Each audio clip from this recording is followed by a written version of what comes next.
Clara Mitchell pressed her trembling hand against the old woman's chest and screamed into the pouring rain, "Stay with me! Don't you dare close your eyes!" Blood was soaking through her waitress apron. The phone was slipping from her wet fingers, and somewhere in the back of her mind, she knew she was going to lose her job for this. But she didn't care. Not anymore, because the woman gasping for air in her arms had just whispered three words that would change Clara's life forever. "Find my son." Before we go any further, please take a moment to subscribe to the channel and stay with me until the very end of this story. And tell me in the comments, what city are you watching from today? I love seeing how far our stories travel. Now let's begin. Clara Mitchell didn't have the luxury of crying anymore. She'd used up her tears 3 months ago when the eviction notice first showed up, taped to her apartment door, and since then, every feeling she had left got locked up tight somewhere behind her ribs. She worked. She paid what she could. She swallowed the rest. That Tuesday evening started like every other bad coffee, aching feet, and a boss who looked at her like she was a problem instead of a person. "Mitchell, table 9 needs their check 5 minutes ago." "I'm on it, Frank." "No, you're not on it. You're standing there staring at the wall. What's wrong with you tonight?" Clara blinked hard and grabbed the check pad. "Nothing, I'm fine." "Yeah, you look fine." Frank crossed his arms. "You look like a woman who's about to cost me another customer. Pull it together or go home." "I can't go home, Frank. I need the shift." "Then act like it." She hated him. She hated the way he said her last name like it was a punishment, hated the grease smell that followed her home and soaked into her pillowcase, hated that this job, this miserable tip-starved 18-hour-a-day job, was the only thing standing between her and the street. But she swallowed it, same way she swallowed everything else. By 8:30, her feet were on fire. By 9, her back was so tight she couldn't turn her head without wincing. And by 9:45, when Frank shoved the takeout bag into her chest, she knew the night wasn't even close to over. Westwood address. Tip was already paid, so don't bother being charming. "Frank, I don't have a car tonight. My starter." "Not my problem, Mitchell. You want the delivery bonus or not?" She wanted it. She needed it. $32 stood between her and the electric bill she'd been dodging for 3 weeks. "I'll walk it." "In the rain." "In the rain." Frank shook his head like she'd just told him she was going to swim across the ocean. "Suit yourself. Bag's hot, so don't dawdle." Clara didn't dawdle. She couldn't. The rain started coming down hard about 4 blocks in fat, cold drops that soaked through the shoulders of her thin jacket and ran down the back of her neck in little icy rivers. The takeout bag kept banging against her knee. Her shoes, secondhand flats she'd bought at a thrift store 6 months ago, were already soaked through. She kept walking. She kept walking because that's what people like her did. They kept walking. They didn't stop, they didn't complain, they didn't fall apart on street corners, no matter how much their bodies begged them to. "You're almost there, Clara," she muttered to herself. "Almost there, almost there." She was maybe 2 blocks from the delivery address, cutting down a quieter side street to save time when she heard it. A sound. Not a loud sound. Not a scream. Just a moan. Low and wet and almost lost in the drumming of the rain. Clara stopped. She actually almost kept walking. That was the part that would haunt her later, the honest truth that for about 3 seconds, she considered pretending she hadn't heard anything. She was soaked. She was exhausted. She was going to lose her delivery bonus if she took even 2 more minutes. She had her own life to save, and she was barely doing that. But the sound came again. "Please." Just one word. One thin, desperate word. "Oh, God." Clara dropped the takeout bag. She ran. She found the old woman crumpled against the side of a brick wall, half hidden behind a dumpster, her silver hair matted to her forehead and her lips going blue. A dark stain was spreading across the front of her expensive-looking coat. The woman's eyes were open but unfocused, staring up at the rain like she was trying to remember how to blink. Ma'am, can you hear me?" Clara dropped to her knees on the wet pavement. Hey, I'm here, I'm right here, what happened?" The woman's mouth moved, but nothing came out. Okay, don't talk. Don't try to talk." Clara grabbed her phone out of her apron pocket with shaking hands and stabbed at the screen. "I'm calling an ambulance. You just stay with me. Okay, just stay with me." The 911 operator picked up on the second ring. 911, what's your emergency? There's a woman, she's hurt. She's bleeding. I don't know what happened to her. Ma'am, I need you to slow down. Where are you? I don't know the street it's an alley off of.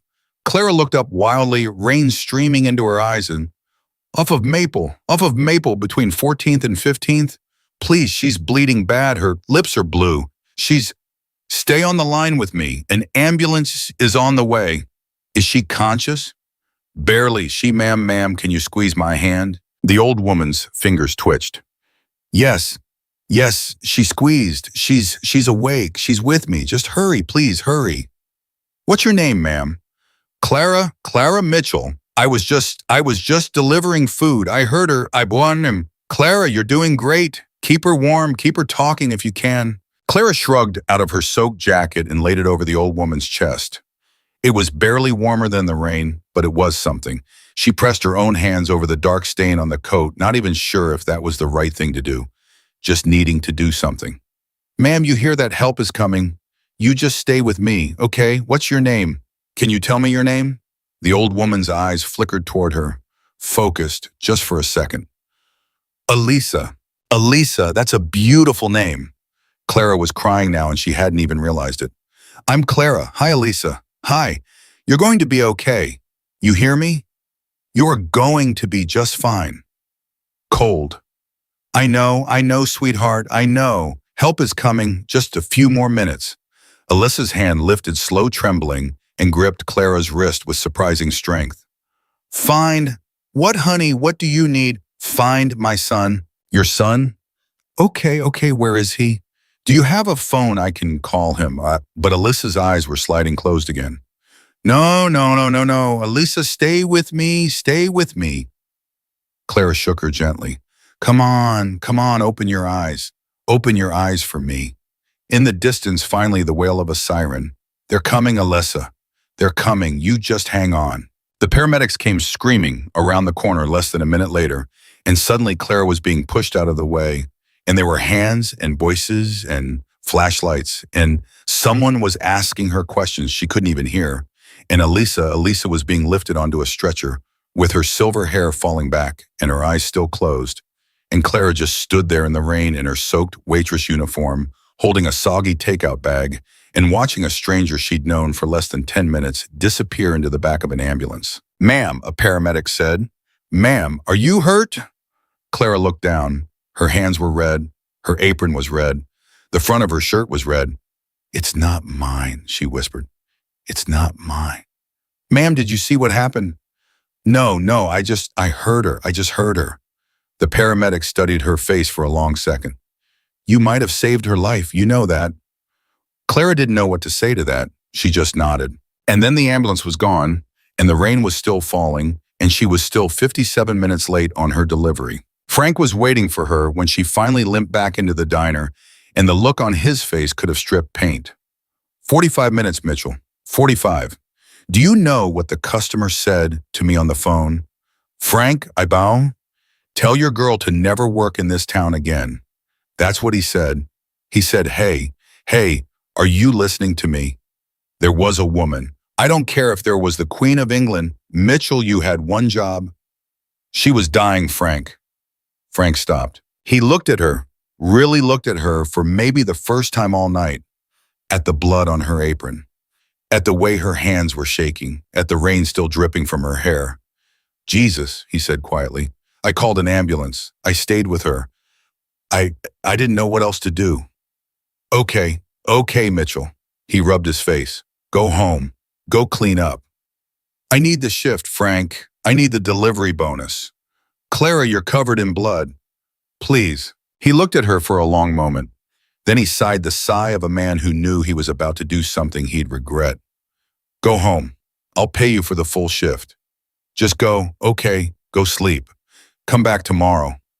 She should have said thank you. She couldn't find the words. She walked the 11 blocks home in the rain because she didn't have bus fare. Her apartment, if you could call it that, was a third-floor walk-up above a dry cleaner with a radiator that only worked when it felt like it and a window that never quite closed all the way. She peeled her wet clothes off in the bathroom and stood under the shower until the hot water ran out, which took about 4 minutes. She didn't cry. She kept thinking she would. She kept waiting for it. She'd just held a dying woman in her arms. Any normal person would be falling apart right now. But Clara Mitchell wasn't a normal person.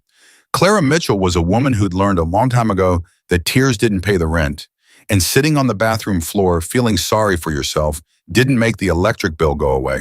So she put on dry clothes. She heated up a can of soup. She sat at her tiny kitchen table and ate it standing up because her feet hurt too much to sit. And she told herself she'd done a good thing tonight. That was enough. That had to be enough. She didn't sleep well. Every time she closed her eyes, she saw Elisa's face. The blue lips, the silver hair, the way her fingers had twitched against Clara's palm. Find my son. Who was her son? Did he know? Was someone calling him right now at 2 a.m. to tell him his mother was in the hospital? Was she even still alive? Clara rolled over, stared at the water stain on her ceiling, rolled over again. At some point around 4 a.m, she finally drifted off. The knock on her door came at 7:15. Clara sat up so fast her head spun. Nobody knocked on her door at 7:15 in the morning. Nobody knocked on her door, period, unless it was the landlord looking for rent, and she'd paid the landlord 2 days ago. She pulled on a bathrobe and padded to the door in bare feet. Who is it? Miss Mitchell. A man's voice, calm, polite, not one she recognized. Who's asking? My name is Marco. I represent the Russo family. I'd like a word with you, ma'am, if you have a moment. Clara froze. The Russo family. Even she'd heard that name. Anybody in this city who'd lived here longer than a year had heard that name. The Russos owned half the restaurants downtown. They'd built 2 of the hotels on the waterfront. And they had a reputation, the kind of reputation people talked about in lowered voices. The kind of reputation that came with funerals. I'm not dressed, Clara said through the door, her mouth suddenly dry. I'll wait in the hall, ma'am. Please take your time. This isn't a threat. I'm here because of what you did last night. Last night, oh God. Clara pressed her forehead against the cold wood of the door. Elisa, find my son, Elisa Russo. Give me 5 minutes, Clara whispered. Of course, ma'am. She pulled on jeans and a sweater with shaking hands. She splashed water on her face. She looked in the mirror and tried to see what Elisa's son was going to see, a tired woman with circles under her eyes and secondhand clothes and a waitress ponytail and the kind of bone-deep exhaustion that couldn't be washed off. She looked like what she was. She opened the door.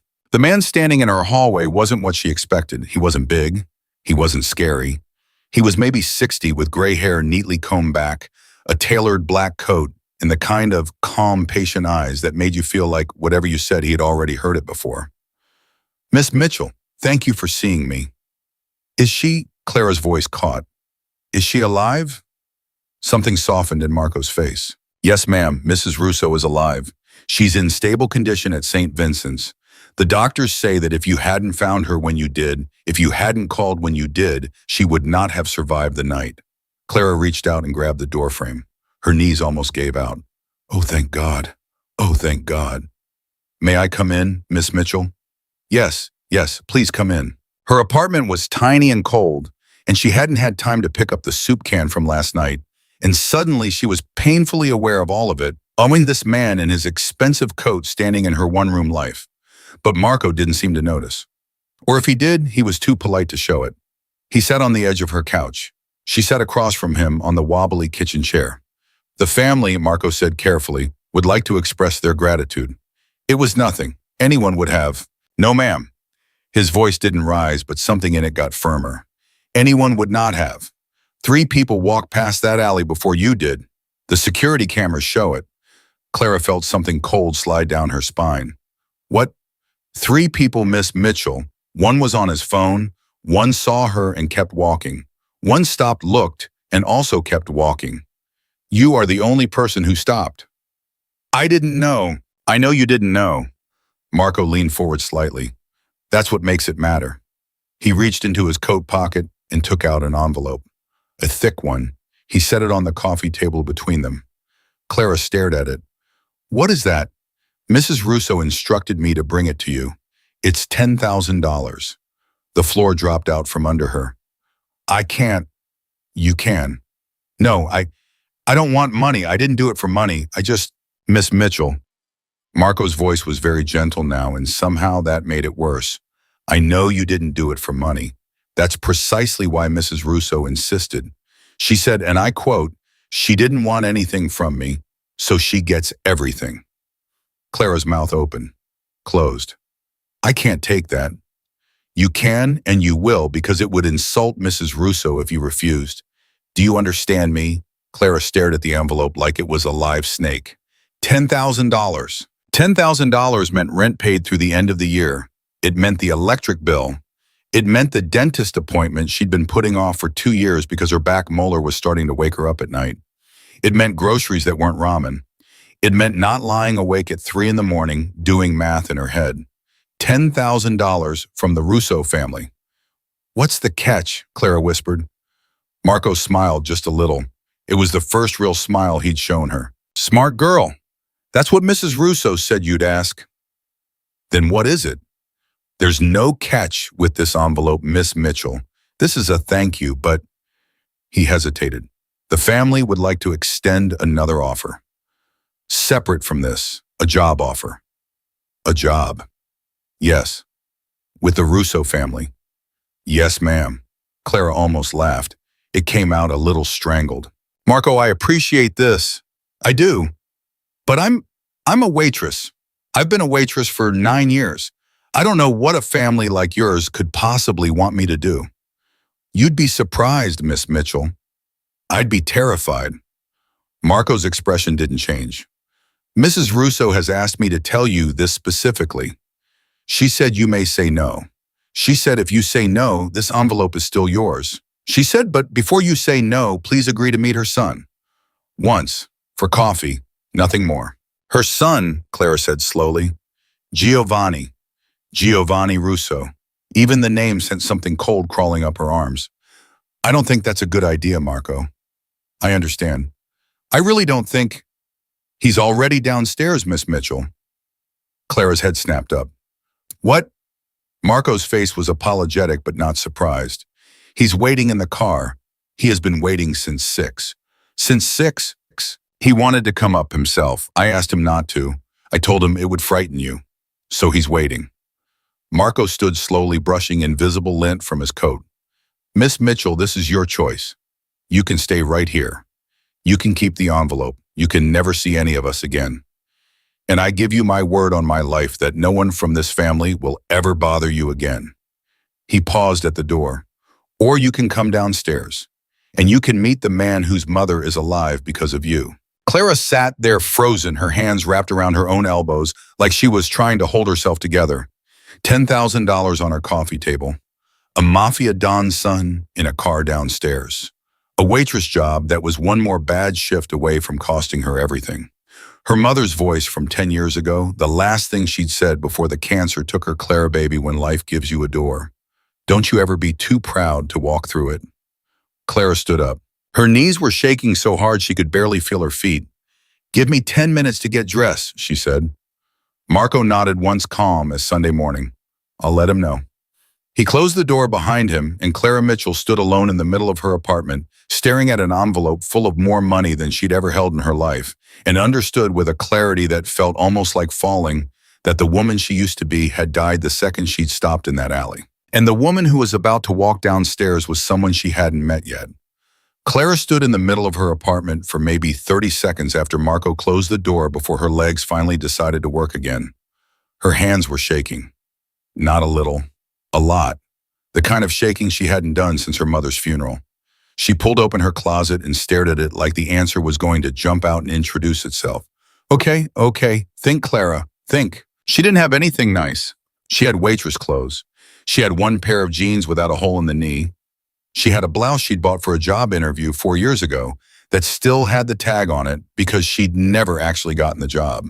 She put on the blouse. She brushed her hair twice because the first time she realized she was doing it wrong and pulled it back into a low knot the way her mother used to wear it. She looked at herself in the bathroom mirror and did not like what she saw. A pale woman with scared eyes trying very hard to look like she wasn't scared. You saved his mother's life, she whispered at the reflection. He owes you, not the other way around. She almost believed it. She almost did. She picked up the envelope off the coffee table on her way out the door because she was too afraid to leave it in the apartment. Then she changed her mind and put it in the freezer under a bag of peas. Then she changed her mind again and stuck it in her bra. Then she laughed out loud, a high, short laugh that sounded like somebody else, and finally just shoved it back in her coat pocket and went out the door before she could talk herself out of any of it. Marco was waiting at the bottom of the stairs. He didn't say anything. He just nodded once, opened the front door of the building, and stepped aside. The car was a black one. That was about all Clara could take in. Long and black and shining, and parked in front of her building like somebody had dropped a piece of another world onto her street. The back door opened before she'd even finished crossing the sidewalk. A man got out. He wasn't what she expected. That was the first thing she thought.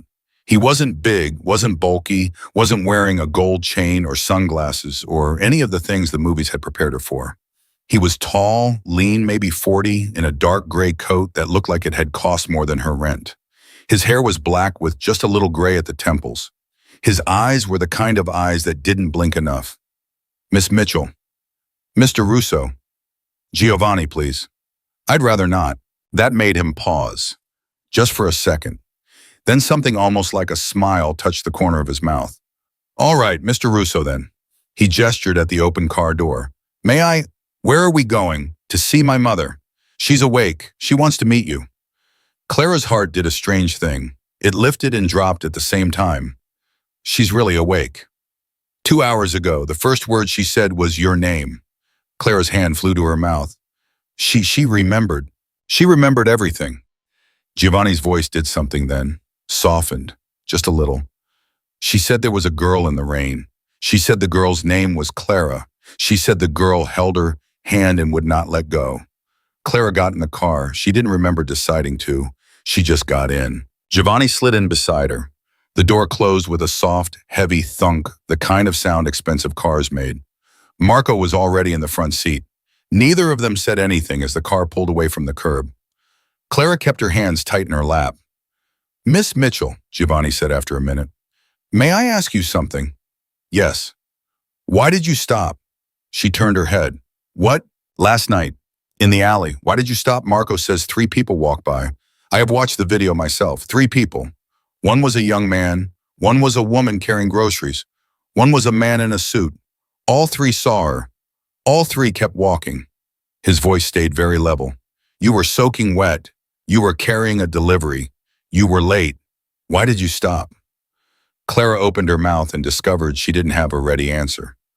"I don't know." "You don't know." I heard her and I couldn't pretend I hadn't." Giovanni was quiet for a long moment. "Some people can pretend," he said finally. "But people actually. It is the easiest thing in the world to pretend you have not heard something." "I used to be able to." That got his full attention. "What changed?" Clara looked out the window. "My mother died in a hospital bed at 3 in the morning alone because the night nurse decided her call button was not a priority. And I swore to myself that night that I would never be the person who walked past the call button. That if I heard somebody, I would stop, even if it cost me." She said it to the window. She didn't look at him. Giovanni didn't say anything for a very, very long time. When he finally spoke, his voice had changed. There was something underneath it now, something raw. "Miss Mitchell, my mother is the only family I have left in this world. My father died when I was 19. My brother died when I was 26. My wife died 4 years ago. My mother is all of it. Do you understand me?" Yes. If she had died in that alley last night alone in the rain behind a dumpster with her blood running into a drain, I would have spent the rest of my life hunting the people who did it, and I would have died empty. Do you understand that too? Yes. So when I ask you what you want, Miss Mitchell, I am not offering you a job. I am not offering you money. I am offering you anything. Anything in this world that is within my power to give. And it is you should understand a great many things. Clara's throat had gone completely dry. "I don't want anything, Mr. Russo. Everyone wants something." "Not everyone. Name one person." She turned and looked at him for the first time since getting in the car. My mother died wanting absolutely nothing. She was happy. She said so at the end." Giovanni looked at her for a long second. Then he did something Clara would remember for a long time. He laughed. Not loudly, just a short, soft breath of a laugh almost under his breath, like somebody who'd been surprised and didn't mind being surprised. Your mother sounds like she was a remarkable woman. She was. Then we have something in common. The rest of the ride was quiet. The hospital was the kind of hospital rich people went to. Clara realized this about 2 seconds after walking through the front door because nobody at the front desk asked her for anything. Nobody asked for ID. Nobody asked for a visitor's pass. A woman in scrubs saw Giovanni coming and just pressed a button and stepped aside, and suddenly they were in an elevator going up to a floor Clara didn't even know hospitals had. Marco stayed in the lobby. Giovanni walked beside her down a long, quiet hallway. There were 2 men in dark coats standing outside a door at the end. Clara's stomach turned over. Those are security. They work for me. Your mother has guards at her hospital door. She has guards everywhere, Miss Mitchell. So do I. Why? Giovanni looked at her. You already know why. Clara swallowed. The 2 men by the door nodded at Giovanni and opened it without a word. Elisa Russo was sitting up in the hospital bed. Her silver hair had been combed. She was pale, God. She was pale, and there was an IV in her arm and a bandage wrapped high on her chest under the hospital gown. But her eyes were open, and they were clear. And the moment they landed on Clara, they filled up, just filled up like a cup overflowing. There she is, Elisa whispered. There's my angel. Clara stopped halfway into the room. Ma'am, come here, child. I don't, come here. Clara walked forward on feet that didn't feel like hers. Elisa held up a trembling hand, and Clara took it, and Elisa pulled her gently, so gently down to sit on the edge of the bed. I remember your hands, Elisa said. I remember your hands on me, keeping me warm. I remember your voice. You kept saying, stay with me, stay with me. Do you remember that? Yes, ma'am. You called me sweetheart, a stranger. Bleeding on the ground in an alley, you called me sweetheart. Ma'am, you were so scared. You saved my life. Anyone would have, no. Alyssa's grip on her hand tightened.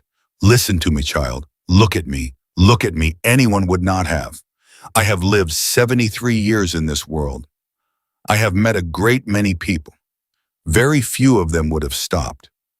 Clara felt her eyes getting hot and furiously blinked it away. I don't want anything, Mrs. Russo.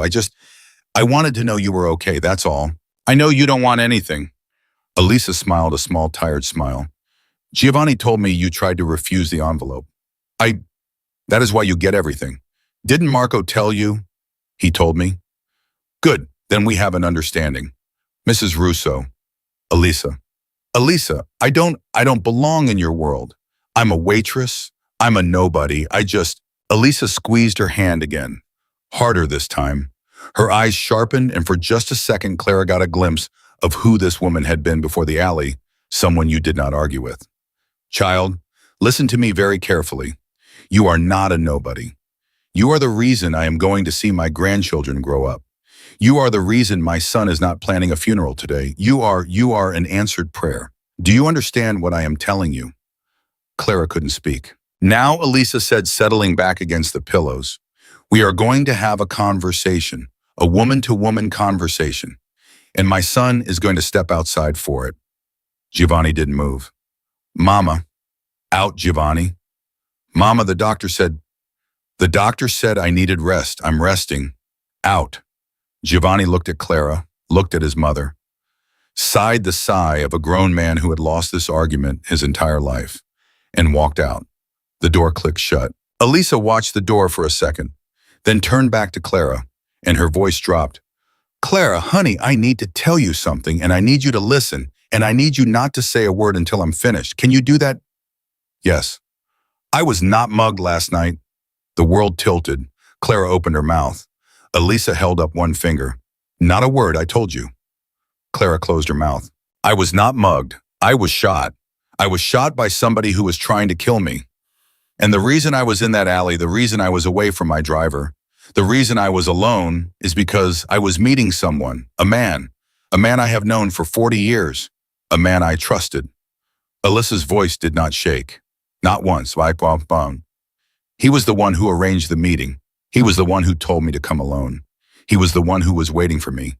And the man who pulled the trigger, I saw his face, Clara. I saw his face very clearly in the moment before he fired, and it was not a face I expected to see. Clara's hand was trembling inside Alyssa's. Mrs. Russo, Alyssa, and I told you, not yet. Elisa, please, why are you telling me this? Because I need you to understand what you walked into last night. Elisa's eyes were very, very steady. Someone tried to kill me, someone in my own family, and that person does not yet know that I saw their face. They do not yet know that I am going to live. By tonight, maybe by this afternoon, they are going to find out. And when they find out, they are going to start looking for every loose end that could tie them to that alley. Do you understand? Clara's mouth went dry. I was there. You were there. Oh my God. You held my hand. You called the ambulance. Your face is on a security camera at the end of that alley. Your name is on the 911 call. You are in every sense of the word a witness.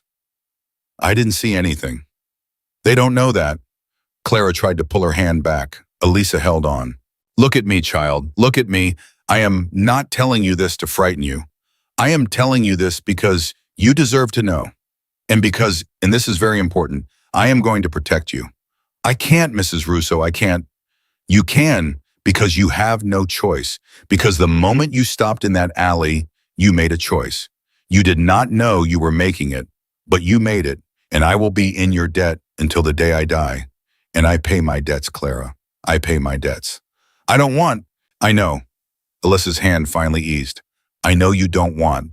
That's what makes this so hard for you, and so easy for me. There was a long silence. The job my son offered you. Yes. Take it. Take it, Clara, not because you want it, because it puts you inside my house, inside my walls, with my people watching you every minute of every day. Because right now you are the safest woman in this city if you are under my roof, and the least safe woman in this city if you are not. Do you understand me? Yes. Good girl. But what kind of job? Something small, something quiet, something that gives you a reason to be there without drawing attention. My son will figure it out. He is very good at figuring things out. Your son, Clara said slowly, does he know about what you just told me? Alyssa's eyes went hooded. No. Mrs. Russo, and you are not going to tell him. What? You are not going to tell him, Clara, not yet, not until I say. Do you swear it? Why? Because my son, Clara, is a good man. And a good man with that kind of information does very stupid things. And I need him not to do anything stupid until I know exactly who pulled that trigger.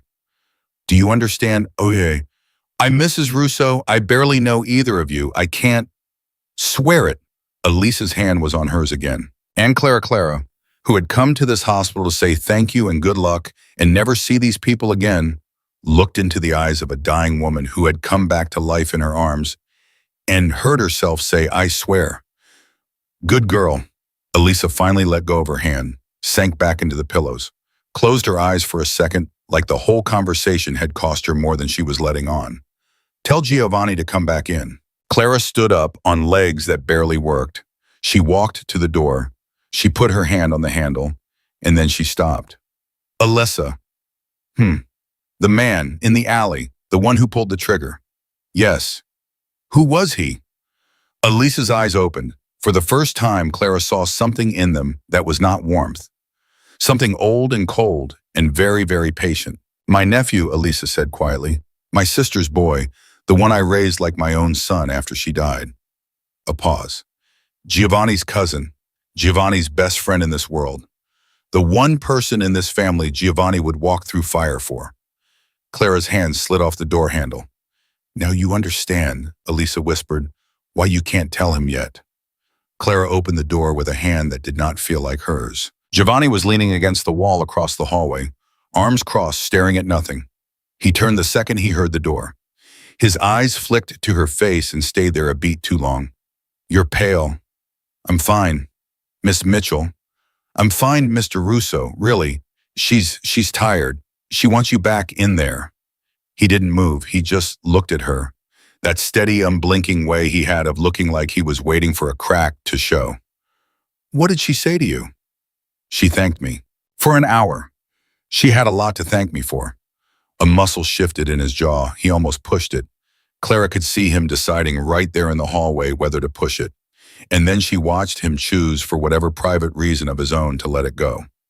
All right, Miss Mitchell. All right. He walked past her into his mother's room, and Clara waited until the door clicked shut before she let her back hit the wall. She closed her eyes. She pressed her palms flat against the cool plaster, and she breathed in and out the way her mother used to teach her when the panic got bad. My nephew, my sister's boy, the one I raised like my own son. She was going to be sick. She was going to be sick right there in a hallway in the nicest hospital she'd ever stood inside of. Miss Mitchell, her eyes snapped open. One of the men in dark coats, the younger one, the one with the shaved head, was watching her. Are you all right, ma'am? Yes. You look, I said I'm fine. He held up both hands, a tiny surrender. Yes, ma'am. Clara forced herself upright, forced her hands to stop shaking, forced her face to do the thing she'd learned how to do after 9 years of waiting tables, which was to look like a person who had nothing going on behind her eyes. When Giovanni came back out 15 minutes later, she was the perfect picture of a woman waiting politely in a hallway. Let's go, Miss Mitchell. Okay. Are you hungry? No. You should eat something. I'm not hungry. Miss Mitchell, you are the color of paper. You are going to eat. He didn't raise his voice. He didn't have to. Clara realized somewhere in a corner of her brain that was still functioning that Giovanni Russo was a man who almost never had to raise his voice. And that was precisely why people did what he said. They ate in the hospital cafeteria because she refused to go anywhere else. She picked at a piece of toast. He watched her do it. He did not eat anything at all. At some point, he slid a cup of coffee across the table to her and said gently, "Drink," and she drank. Miss Mitchell. Clara. He paused. Clara. Yes. I am going to ask you one more time. And I am going to ask you plainly because I think you are the kind of woman who prefers plain. His elbows came to rest on the table. His voice dropped. Will you come work for my family? Clara set the cup down. This was the part she'd rehearsed on the elevator. This was the part where she was supposed to look very reluctant and very principled and very torn the way Elisa had told her to look. This was the part where she was supposed to pretend she was doing him a favor. She didn't have to pretend. What would the job be? Companion to my mother, Mom. Companion. She is recovering. She is going to need someone in the house with her during the day, someone who can read to her, walk with her, make sure she eats, make sure she takes her medication, make sure she does not overdo it because my mother does not believe in resting and she will traumatin. His mouth did the almost smile thing again. She needs someone she trusts. Right now, Clara, you are the only person outside this family that she trusts. I don't know how to be a companion. You held her hand in the rain until the ambulance came. You know how. I'd live where? In the house. We have a cottage on the grounds. It is yours for as long as you want it. A cottage? 3 rooms, a kitchen, your own door, your own key, and the pay. $5,000 a week. Clara's toast slipped out of her fingers onto the plate. $5,000 a week. Mr. Russo, Giovanni, that is not a salary, that is a bribe. And for the second time he laughed, short, quiet, actually surprised. You are an unusual person, Clara Mitchell. I just say what I think. I know. That is the unusual part. She pressed her palms flat on the tabletop and tried very hard to think. She thought about her apartment. She thought about the radiator. She thought about the 3 weeks of missed electric bills and the molar in the back of her mouth that woke her up at night. She thought about the envelope in her coat pocket and how it felt against her ribs every time she breathed. She thought about Alyssa's hand on hers and the word swear. She thought about a man she had never met who had shot his own aunt, who was walking around somewhere in this city right now, believing he had gotten away with it and who was going to start looking for loose ends before the sun went down. $2,000 a week, Clara said. Giovanni tilted his head. I beg your pardon. $2,000 a week, not 5. I don't need 5. I need 2, and I need the cottage, and I need it understood that the envelope your mother sent me this morning is a separate thing. The job is the job. The thank you is the thank you. I will not be paid twice for the same kindness. Giovanni looked at her for a long time. Then he stood up. He put on his coat. He buttoned it slowly. He stretched out his hand. 2,000 a week, he said. The cottage. The envelope is a separate matter. Shake on it, Miss Mitchell. She stood up. She shook his hand. His grip was dry and firm, and warmer than she expected. Welcome to the family, Clara. And something in the way he said it put ice down her spine because she was pretty sure he didn't mean it the way a normal person meant it. She went home alone in a cab Giovanni paid for. She sat in the back with the envelope pressed against her thigh and her forehead against the window and let the streets slide past her without really seeing them. Her phone buzzed once, a text from Frank at the diner. You coming in tonight or what? She stared at it for a long moment, and then with fingers that had finally stopped shaking, she wrote back, Frank, I'm not coming in. Not tonight, not ever. Thank you for everything, Clara. She watched the 3 dots appear under her message. Disappear, appear again, disappear. He never wrote back. That was the first thing that felt real all day. It took her an hour to pack. That was because she didn't have very much to pack, not because she was being careful about it. 2 suitcases, 1 duffel bag, a box of her mother's things, the pearl earrings, the rosary, the photo album, the old lace handkerchief that still smelled faintly of her mother's perfume, even though it had been 10 years. She stood in her empty kitchen, holding the box against her chest and said quietly to no one, Mama, I don't know what I'm doing. The black car came for her at 6. It wasn't Giovanni this time. It was Marco and another man she didn't know, and they loaded her 2 suitcases and her 1 duffel bag and her 1 cardboard box into the trunk with the kind of gentle efficiency that told her they'd moved much stranger things in their lives. Ready, Miss Mitchell? No. That is the correct answer. Marco held the door for her. In this family, the people who say yes are usually lying. The Russo estate was outside the city. Clara had been expecting that somehow, without quite knowing why. What she had not been expecting was the wall, or the gate, or the camera at the gate, or the man at the camera at the gate who looked into the back seat and checked her face against something on a tablet before he waved the car through. Marco, yes, ma'am. How many people live here? On the property of the moment 14, in the main house 5, in the guest wing 2, in the staff quarters 6, you will make 7. Marco glanced over his shoulder at her. Plus the security team. They rotate. You will see new faces all the time. Try not to let that unsettle you. Too late, Marco smiled a little. The cottage Giovanni had promised her was real. It was set back from the main house across a lawn she couldn't see the end of in the dusk, small and stone-walled and honest-looking. There was a woman waiting at the door in a plain, dark dress, maybe 60 years old, with a tight bun and kind eyes and a set of keys on a loop around her wrist. Miss Mitchell, I am Rosa. I run the house. Anything you need, you come to me first. Not the men, not the boys, me. Do we have an understanding? Yes, ma'am. Good girl.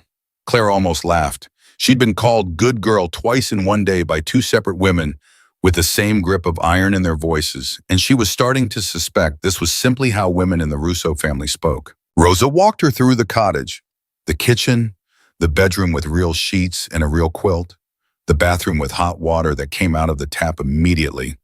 Clara stood in the little living room with her 1 cardboard box against her hip, and the words, this is too much, this is too much, this is too much running on a loop behind her eyes. Mrs. Russo is expecting you for dinner at 8, Rosa said from the doorway. Oh, tonight? Tonight. I thought she was still in the hospital. She discharged herself at 2 this afternoon. She what? She told the doctor she would heal faster in her own bed with her own people around her. The doctor tried to argue. Mrs. Russo does not lose arguments, Miss Mitchell.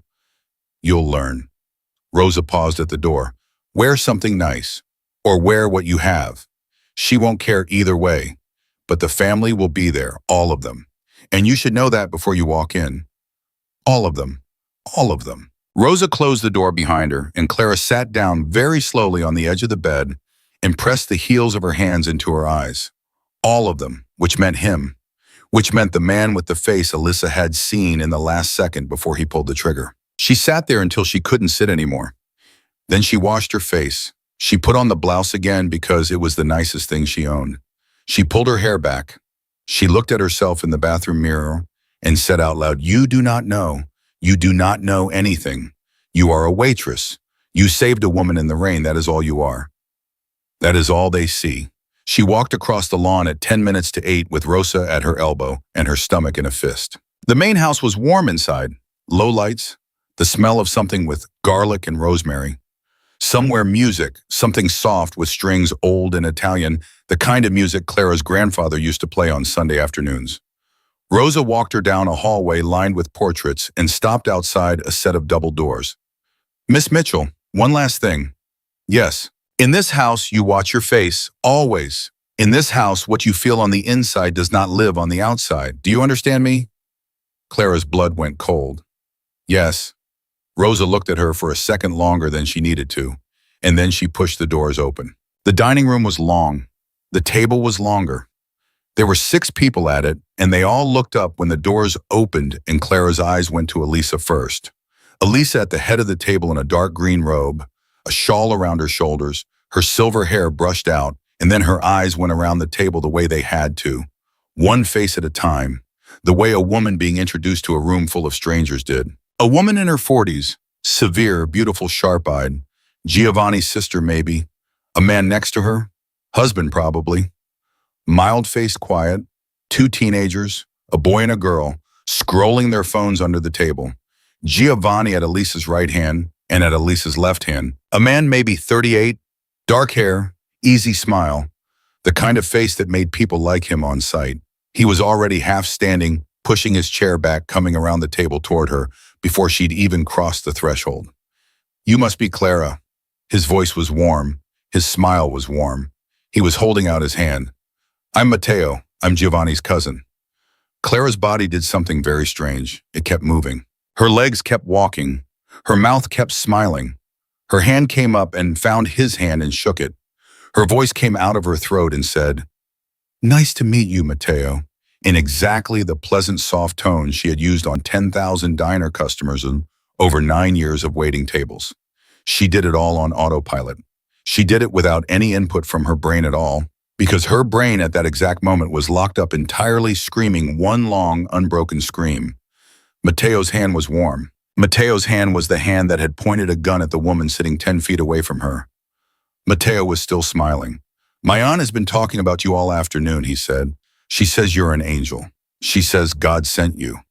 I was just in the right place. The right place at the right time. That's more than most of us ever manage." He was still holding her hand. He was still smiling. And his eyes were so warm it was obscene. They were the eyes of a man who loved his family. They were the eyes of a man who had sat at this table 1,000 times. They were the eyes of a man who had laughed with the teenager on his left and argued politics with the man in the middle and kissed his aunt's cheek hello every Sunday of his life. They were also the eyes of a man who had tried to murder that aunt 2 nights ago. Clara could feel Elisa watching her. In this house, what you feel on the inside does not live on the outside. Thank you, Clara heard herself say. That's very kind of you to say. Matteo let go of her hand. Please, sit. You must be starving. My aunt told us what you did for her, and I have to say, Miss Mitchell, I owe you more than I can ever repay. You don't owe me anything, Mr. Matteo, just Matteo. We're not strangers anymore, not after what you did for the woman who raised me. Clara's stomach turned over. Matteo. There you go. He pulled out a chair for her. The empty one. The one right next to his. Clara sat. She picked up her napkin with hands that were somehow impossibly not shaking. She looked up the length of the table and met Elisa's eyes for just 1 second. Elisa did not smile. Elisa did not nod. Elisa did nothing at all.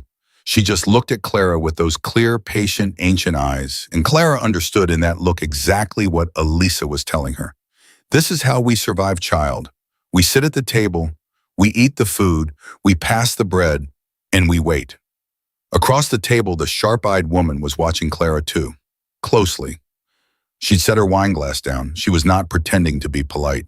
So, the sharp-eyed woman said, "You're the waitress." "Yes, ma'am." "Sophia, my name is Sophia. I am Giovanni's sister." She smiled, and the smile did not reach her eyes. "I have some questions for you, Clara, if you don't mind." Matteo laughed light easy, the laugh of a man who had nothing in the world to hide. Sophia, leave the poor woman alone. She's been here 30 seconds. I'll leave her alone when I'm satisfied, Mateo. Satisfied of what? Sophia lifted her wine glass again. Her eyes never left Clara's face. Of who exactly my mother has just invited to live on our property. The room got very quiet. Clara felt Mateo shift beside her, felt Giovanni's stillness at the head of the table, felt Elisa's hand resting on the stem of her own wine glass go perfectly motionless.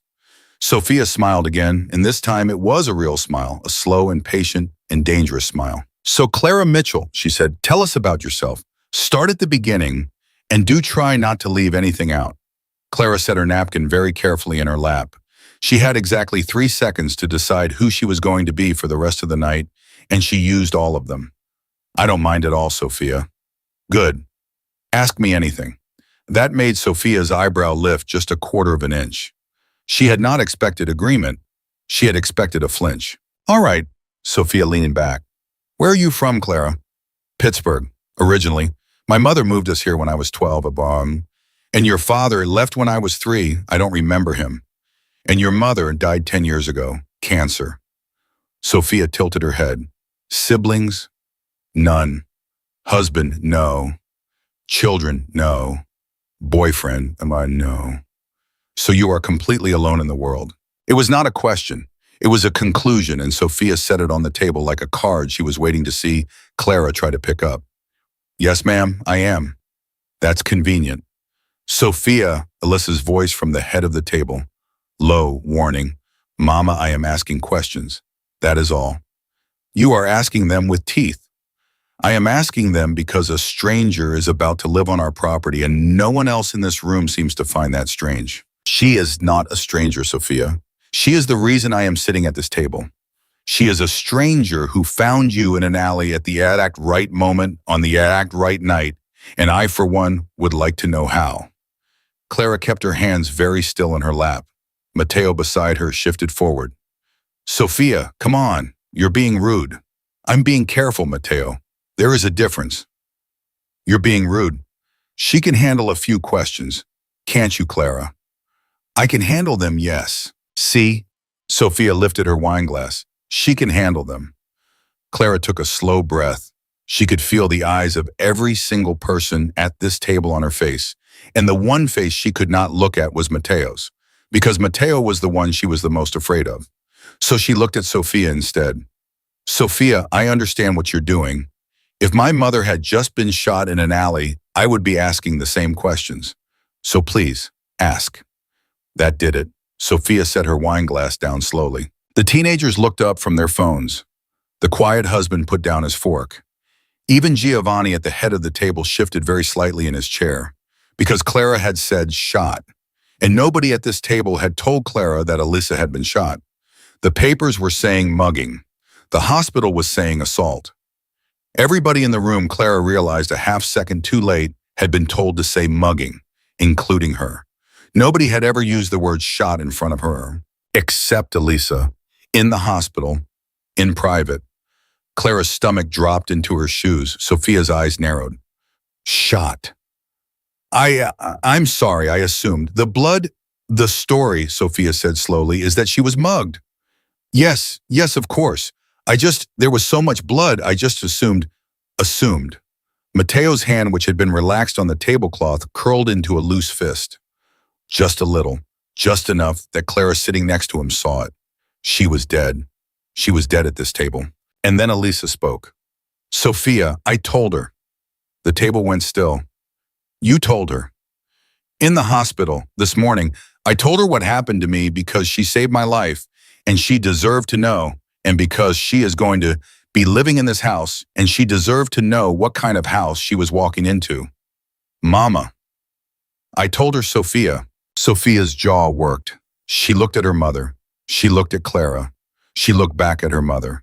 And Clara watched in real time the woman across the table make a choice to accept the explanation she had just been handed, even though every single line of Sophia's body said she didn't believe a word of it. Fine, Sophia said. Fine, that answers that. Are we finished with the interrogation, daughter? For tonight, Mama. Good, because Clara has had a very long day, and I would like to eat my soup in peace, the room exhaled. Someone passed the bread. The teenagers went back to their phones. Mateo's fist unclenched, and his easy smile came back on like someone had flipped a switch. But Clara could still feel her own pulse in her teeth. Elisa had saved her. Elisa had looked at the knife on the table and reached over and covered it with her hand and made it a spoon, and Sophia had been forced to accept it. But it had cost. Clara understood that immediately. In a family like this, a lie from the matriarch on behalf of a stranger was a debt the stranger now owed, and it was a debt that was going to come due. She picked up her soup spoon. Her hand somehow was steady. Mateo leaned toward her. "You'll have to forgive my cousin." Sophia was born suspicious. She came out of the womb asking the doctor for ID. It was a kind thing to say. It was said kindly. Clara almost laughed because she genuinely almost laughed because he was that good at it, this man, this smiling man, this warm-handed man who had stood in an alley 2 nights ago and pointed a gun at the woman now sitting at the head of the table buttering bread. "She loves her mother," Clara said quietly. "That's all I see." "She does." "We all do," Mateo said and lifted his wine glass toward Elisa. "To Aunt Elisa, who scared all of us half to death." "To Aunt Elisa," the table murmured. Elisa raised her glass. Her eyes did not leave Mateo's face. "To families," she said, "the ones who come running and the ones who come late. God sees both." Mateo smiled and drank.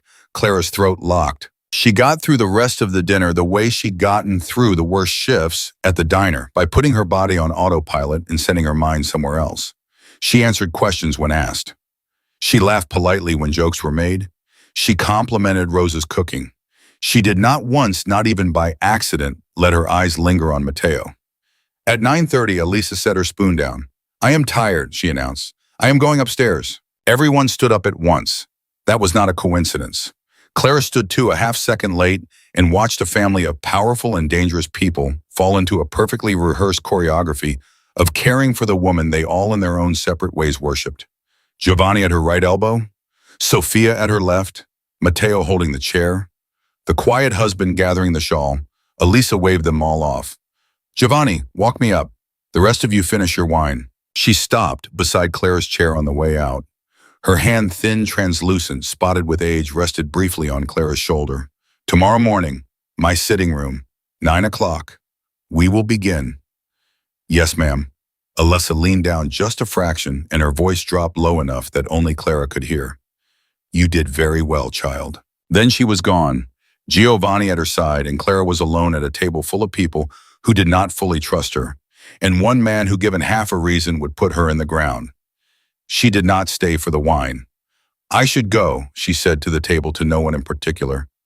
I'm very tired. Thank you all, truly, for having me." "Of course," Sophia said pleasantly. "Good night, Clara," Mateo said, standing. "May I walk you back to the cottage?"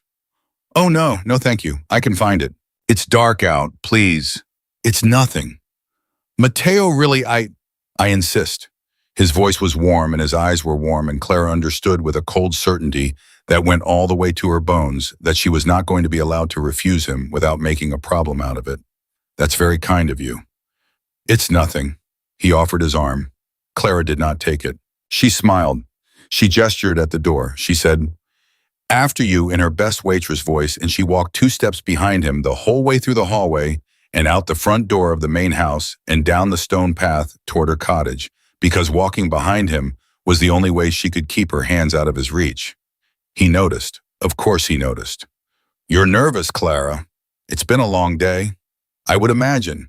I'm not used to all of this." "No, I don't suppose you are." They were halfway across the lawn. The main house was behind them. The cottage was ahead, maybe 50 yards. The lawn in between was very, very long. "My aunt likes you." "She's kind." "She is not actually. She is many things. Kind is not one of them." Mateo's voice was still easy, still friendly. "But she likes you, which is unusual. She does not like most people. She did not like my wife. She did not like Giovanni's wife. She did not like the last 3 women Sophia brought home." A pause. "But she likes you." "I don't know why." "I do." Clara's feet kept moving. "Why Mateo?" "Because you held her hand in the rain.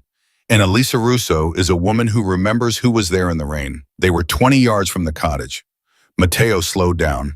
Clara slowed down with him because she had to, because if she kept walking and he didn't, that was a signal she could not afford to send. Clara, yes. May I ask you something? Yes. When you found her in the alley? Yes. Did she say anything to you? The world stopped. Clara kept her face exactly the way it had been. She kept her breathing exactly the way it had been. She tilted her head just slightly, the way a normal person would, the way a woman who had nothing to hide would. She said her name. She said she was cold. She asked me to find her son. Anything else? She asked me to find her son. That was all she could say. She was Matteo. She was almost gone. She could barely speak. Of course. She was barely conscious. Yes. She didn't say anything else. Good. He said it so lightly, like it was a small detail, like they were discussing the weather. And Clara, who had spent 9 years reading men across diner counters, who had learned to tell a good tip from a bad one by the set of a stranger's shoulders, heard the word good and understood in that one syllable that she had just passed a test. She had also just understood that she was going to be given this test again, and again, and again, for as long as she stayed in this house. Well, Matteo said, and the warmth came back into his voice, and he gestured at her front door. Here we are. Sleep well, Clara. Lock your door. The grounds are safe, but old habits. Good night, Matteo. Welcome to the family. He walked back across the lawn with his hands in his pockets, whistling something low and slow that she almost recognized. She stood at her front door and did not move until he was back inside the main house and the door had clicked shut. Then she went inside, locked the door, turned the deadbolt, pressed her back against the wood, and slid slowly all the way down to the floor. She sat on the floor in the dark for a long time. She did not cry. She could not. The crying had not come to her in years, and it did not come tonight either. Instead, she sat there and replayed every second of the last 4 hours in her head, in order like she was watching a film. Matteo's warm hand, Sophia's sharp eyes, Elisa's save at the dinner table. The word shot, the word good most of all. Her phone buzzed. She froze. Nobody should have this number. Nobody but Frank, and Frank was done with her. She fumbled it out of her pocket and stared at the screen. Unknown number. The text read, "Don't trust anyone at that table. Not even her. Burn this number." Clara stared at the screen. Her hands started shaking for the first time all night. She typed back, "Who is this?" and hit send before she could think about it. 3 dots appeared. Disappeared, appeared again. The reply came through. "Someone who owes your mother a debt." Clara's chest seized. What she typed. What are you talking about? What debt? Who is this? The 3 dots appeared again. Not on this line. Tomorrow. 10 a.m. The coffee shop on Delaney. Sit by the window. Come alone. If you tell anyone in that house, I disappear, and so does your only way out. Wait, Clara typed. Wait, who owed my mother? My mother didn't. The 3 dots did not come back. She typed anyway. Please, please, who is this? Please. Nothing. She sat on the floor holding a phone that had gone still and silent with her back against a door, inside a cottage, inside a wall, inside a world she had walked into less than a day ago. And she understood with the same terrible clarity she had understood everything else today, that she had just been pulled into a second story that had nothing to do with the first. Elisa's story was in the hospital. Matteo's story was in the alley. And now apparently there was a third story, a story about her mother, a story Clara had never heard. And someone out there, somewhere in this city, was about to tell it to her. Her phone buzzed one more time. She looked down. One more thing, Clara. The screen glowed in the dark. Check the lining of your mother's old coat, the one with the fur collar. Before tomorrow morning, Clara's hand went to her mouth. She had that coat. She had it in the duffel bag. She had packed it this afternoon without even thinking about it, because it had been her mother's, because it still smelled like her mother, because she had been taking it with her every time she moved for 10 years without ever once having checked the lining. She scrambled up off the floor. She crossed the cottage in 4 strides. She dumped the duffel bag out on the bed and dug through the pile of clothes with hands that would not stop shaking.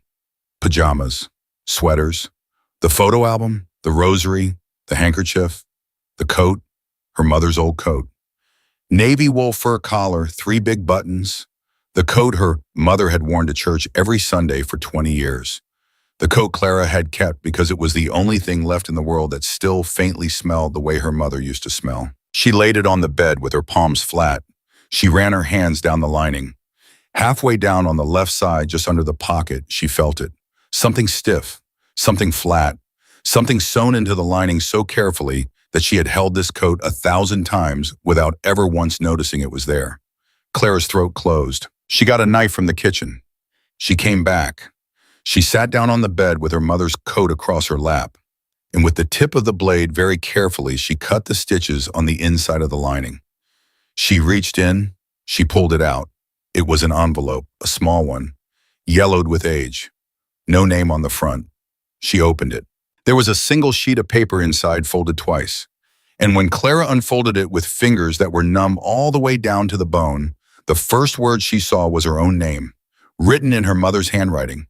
Clara, if you are reading this, it means I am gone, and it means someone has finally come looking for you. I prayed this day would never come. I prayed it for 28 years.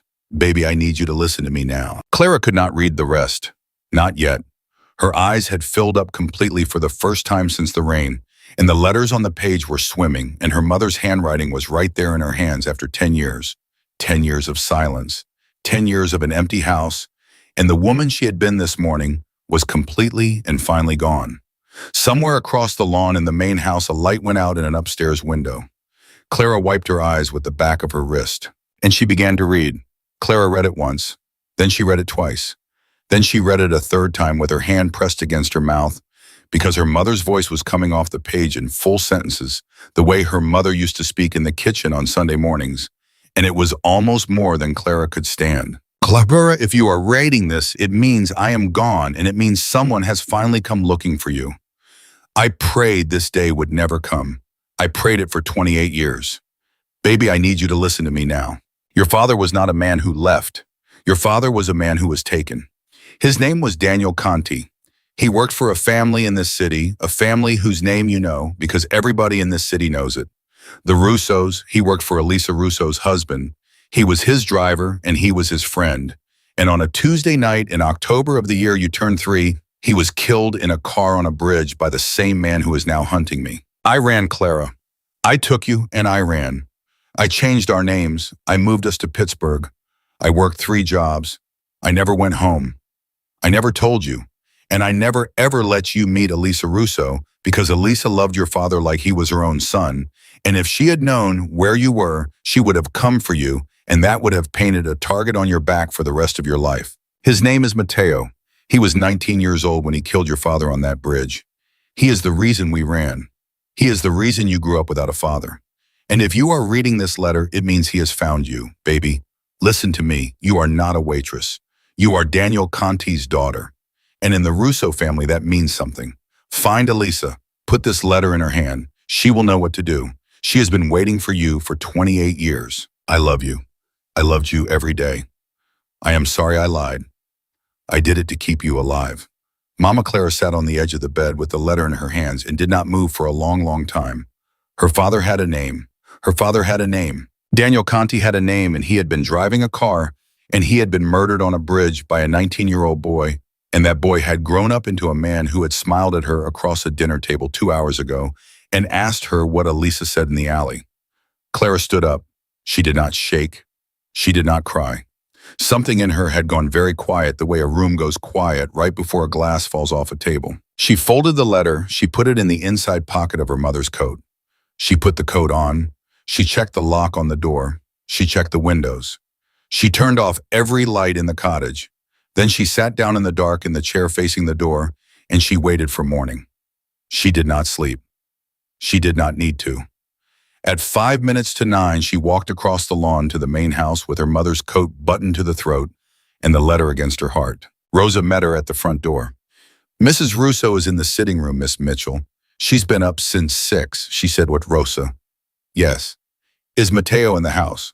Rosa's face did something small and careful. He left at 7. He said he had business in the city. When is he coming back? He didn't say.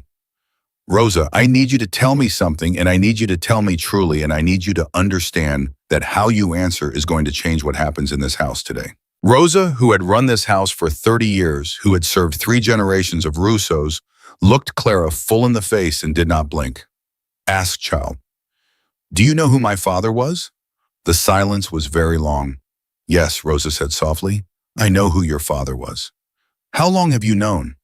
Since the day you walked through that front door last night. How? Because you have his mouth, Clara. You have Daniel's mouth. Mrs. Russo saw it the second you walked into the dining room. I saw it 30 seconds later. Clara closed her eyes. Does she know? Mrs. Russo, does she know it's me? Child. She has known from the moment she opened her eyes in that hospital bed, and they told her the name of the girl who saved her. Clara Mitchell. Mitchell was your mother's name before she married your father. Mrs. Russo has been searching for you for 28 years. She thought you were dead. And then in an alley bleeding into the rain, a woman with Daniel Conti's mouth told her name was Clara, and Mrs. Russo understood that God had finally given her back what Matteo took. Clara opened her eyes. Take me to her. Elisa was sitting by the window in a high-backed chair with a blanket over her lap and her silver hair loose around her shoulders. She looked up when the door opened, and the moment her eyes found Clara's face, she did not smile. She did not speak. She simply held out her hand. Clara crossed the room. She took Alyssa's hand. She knelt down on the rug beside the chair, the way she used to kneel beside her mother's bed in the hospice, and she put her forehead against the back of Alyssa's fingers. You knew. Yes, baby. You knew in the hospital. I knew in the alley. I knew when you said your name. Daniel used to call your mother his Clara girl before you were born. He said if he had a daughter, he would name her Clara so he could keep calling her that. Why didn't you tell me? Because I needed to be sure you were ready to know. Clara lifted her head. I'm ready. I see that. He killed my father. Elisa's eyes, very old and very tired and very steady, did not move. Yes. He tried to kill you. Yes. And last night at your dinner table, he sat next to me and asked me what you said in the alley. Elisa's hand tightened on hers. He did what? He walked me back to the cottage. He asked me what you said. When I told him you only asked for your son, he said good. Something changed in Alyssa's face then. Something Clara had not seen before and hoped never to see again. It was not rage. Rage was hot. What came into Alyssa Russo's face was cold, the way deep water is cold, the way a grave is cold, and it settled into her bones and did not move. Say that word again, child. Good. He said good. Yes, ma'am. To my Daniel's daughter. Yes, ma'am. Alyssa was quiet for a long time. Clara, reach into my desk, the drawer on the left. There is an envelope. Bring it to me. Clara did. The envelope was thick, sealed, heavy in the way that only one thing is heavy in an envelope. Elisa did not open it. She simply set it in her lap, rested her hand on it, and looked at Clara. There is a man coming to see you at 10 o'clock this morning at a coffee shop on Delaney Street. Clara's breath stopped. You know about that? I sent him. What? His name is Paul. He was your father's partner. He was the one who got your mother out of the city the night Daniel died. He is the only other living person besides me who knows who you really are. I sent him to you last night because I could not be sure at dinner whether you were going to come to me on your own or whether you needed a push.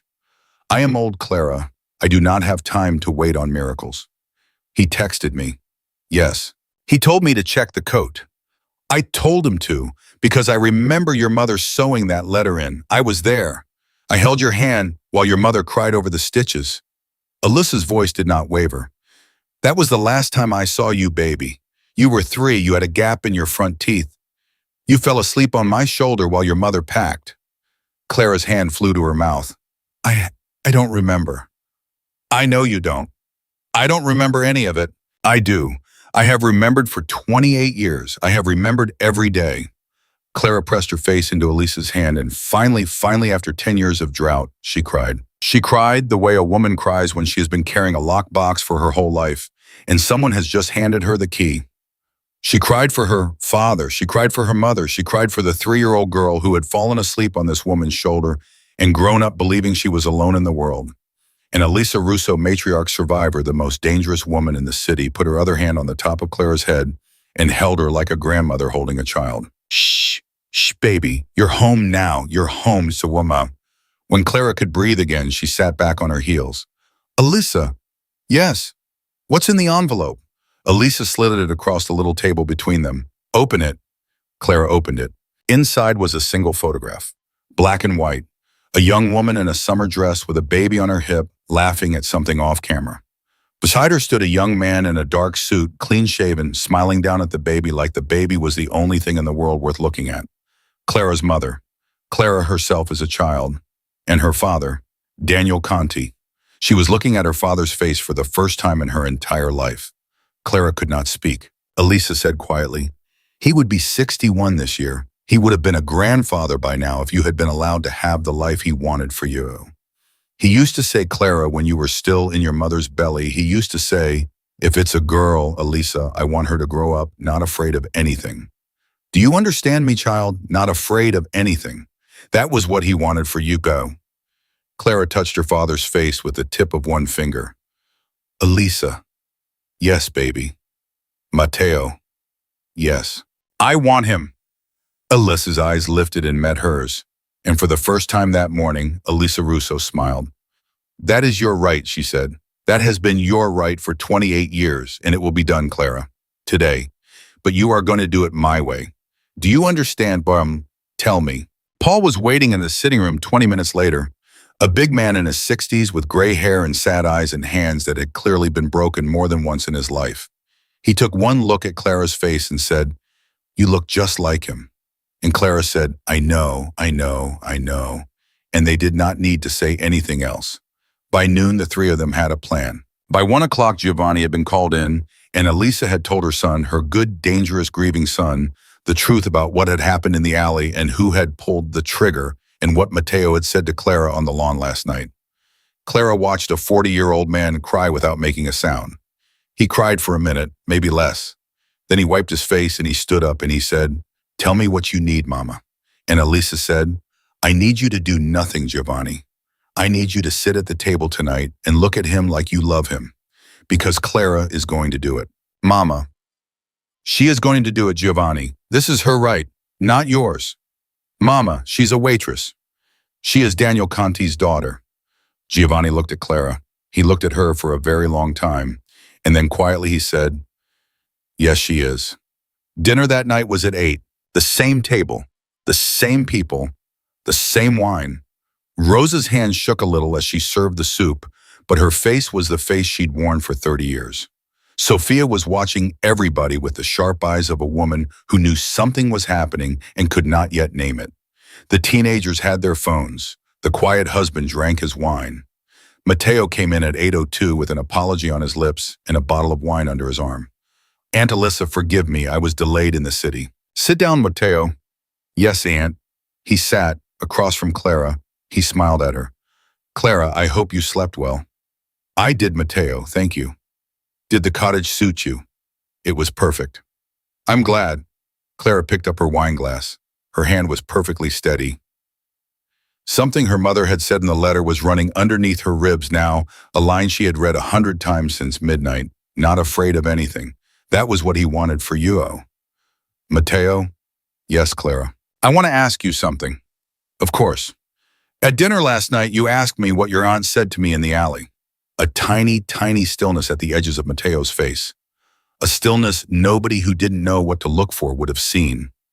"Did I?" "You did, and I told you she only asked for her son." "I remember." "I lied, Matteo." The table went absolutely silent. Matteo's wineglass paused halfway to his mouth. "I beg your pardon." "She said more than that. She said a name. She said a name very clearly right before the ambulance came. I didn't tell you last night because I didn't know you last night." Clara set her glass down. Her voice did not shake. "I know you now, so I think I should tell you the name she said. Would you like me to tell you, Matteo?" "Clara." That was Giovanni. Low, not a warning to her, a warning to the room. Matteo's eyes flicked once to Giovanni, once to Elisa, once back to Clara. He set his wineglass down very slowly. "Yes, Clara, tell me." Clara leaned forward. She said Matteo. The silence after was total. For maybe 2 full seconds, nobody in the dining room breathed. Then Matteo laughed. It came out rough. That's Clara, that's... Of course, she said my name. I'm her nephew. She probably wanted me to come to the hospital. She said Matteo shot her.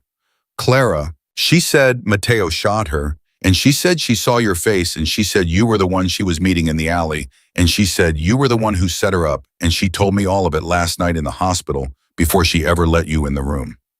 Matteo shoved his chair back. He was very fast. Clara had to give him that. He was on his feet. His hand was inside his jacket. His eyes were already moving toward the door, and he was very fast, but he was not faster than the 4 men who had been standing in the hallway since 7:30. They came through the door before his hand cleared his jacket. It was over in less than 10 seconds. Matteo on his knees on the rug. Matteo's hand twisted behind his back. Matteo staring across the table at Elisa Russo with his mouth open and no words in it. Elisa did not stand. Elisa did not raise her voice. Elisa simply looked at him the way she had been looking at him since the moment he walked into the room and said quietly, 28 years ago, Matteo, you killed a man on a bridge because you wanted his place in this family. You killed the best man my husband ever hired, and you thought no one knew. And then 2 nights ago, you thought you could finish what you started because I was the only one left who remembered his name. You were wrong. Aunt Elisa, you were wrong, Matteo, because his daughter found me in the rain. His daughter. You understand, Daniel Conti's daughter. She held my hand in an alley at 9 o'clock at night on a Tuesday. God gave her back to me, Matteo. God gave her back. And do you know what I thought when I opened my eyes in that hospital and understood who she was? Matteo was shaking. I thought now I have a reason to live. That was what I thought. I thought now there is something worth staying alive for. I was going to go peacefully, Matteo. I was 73 and I was tired and I was ready. And you gave me a reason to stay. Elisa's voice did not rise. It did not have to. Thank you for that, nephew. It is the only gift you have ever given me. It will not save you. She nodded once. The men lifted Matteo off the floor. He did not scream. He did not beg. He looked at Clara across the table one last time, and he opened his mouth and he said, not to Elisa, not to Giovanni, but to her, your father was a good man. Clara looked at him. I know. And Matteo Russo was walked out of the dining room and out the front door and into the night, and nobody at that table ever saw him again. Clara went home 3 days later, not to the cottage. The cottage was hers, yes, and she kept it and she slept in it many nights in the years that followed. But on the 3rd morning, Elisa Russo put a small velvet box in Clara's hand and said, this was your grandmother's. Daniel gave it to me the week before he died. He said, Elisa, if I ever have a daughter, hold this for her. I have held it for 28 years, child. It is yours. Inside the box was a gold chain with a small gold cross on it. Clara put it on. She never took it off. She did not go back to the diner. She did not go back to the apartment above the dry cleaner. She paid the rent on that apartment for another year anyway because she had promised the old woman in 3A that she would help her carry groceries up the stairs. And Clara Mitchell, Clara Conti.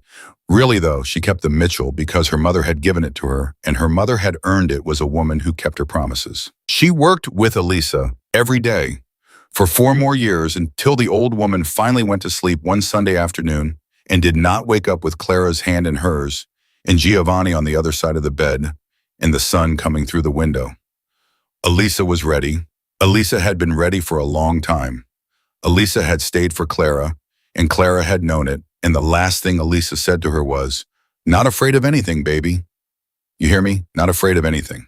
And Clara Mitchell, the waitress who had stopped in the rain, the woman who had held a stranger's hand in an alley, the girl whose mother had run for 28 years to keep her alive, leaned down and kissed Elisa Russo on the forehead and said, I hear you, Mama, I hear you.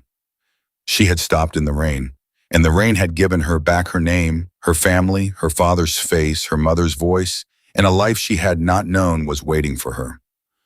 That is the whole story. That is how a waitress saved a mafia boss's mother without knowing it. And that is how, in the end, the mafia boss's mother saved her right back.